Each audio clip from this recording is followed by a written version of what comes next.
This multi-story building in the frontline town of Krasnohorivka protects the residential area from shells of Russian invaders like a shield. During the war, many local residents fleeing the direct hits of enemy artillery and tanks left the city. Civilians are strictly prohibited from entering the area behind the building. The reason? Constant shelling. From the side of Staromikhailivka, militants fired using large-caliber machine guns and anti-tank grenade launchers. Of course, their attacks were suppressed. The damage from such weapons can be destructive. Therefore, Ukrainian servicemen are forced to respond to militant attacks. Сразу выстрел. Мы сразу не поняли, что это. Пуля полетела туда. We heard a shot and we did not at once understand what it was. The bullet flew there. We saw a bag torn to the core, and just a couple of minutes passed and we fired in response. According to Ukrainian servicemen, militants turned this area into a testing ground for their snipers. Not so long ago, they wounded a local pensioner who lives nearby. The man luckily survived.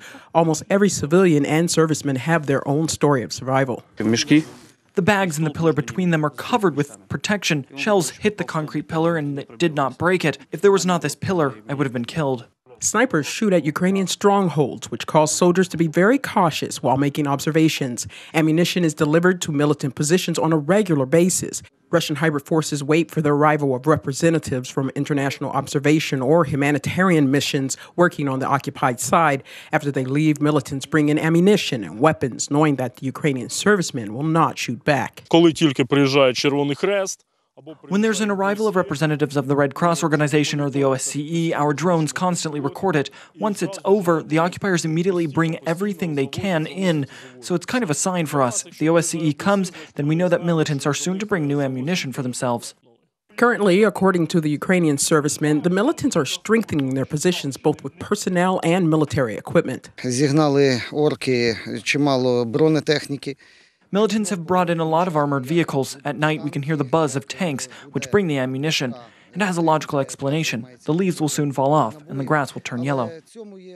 As the weather changed, plants and trees leave their leaves, making strongholds more visible to both sides. Ukrainian servicemen started preparing for possible militant attacks a few months ago, and they assure us that they have enough fighting spirit. The Ukrainian serviceman with the call sign Albanian has been serving in the front line for only 6 months. A former athlete from the city of Ismail already dreams of making a career in the army. At home, his wife and young son are waiting for him, and he says that he is now defending the country for a peaceful future for his family.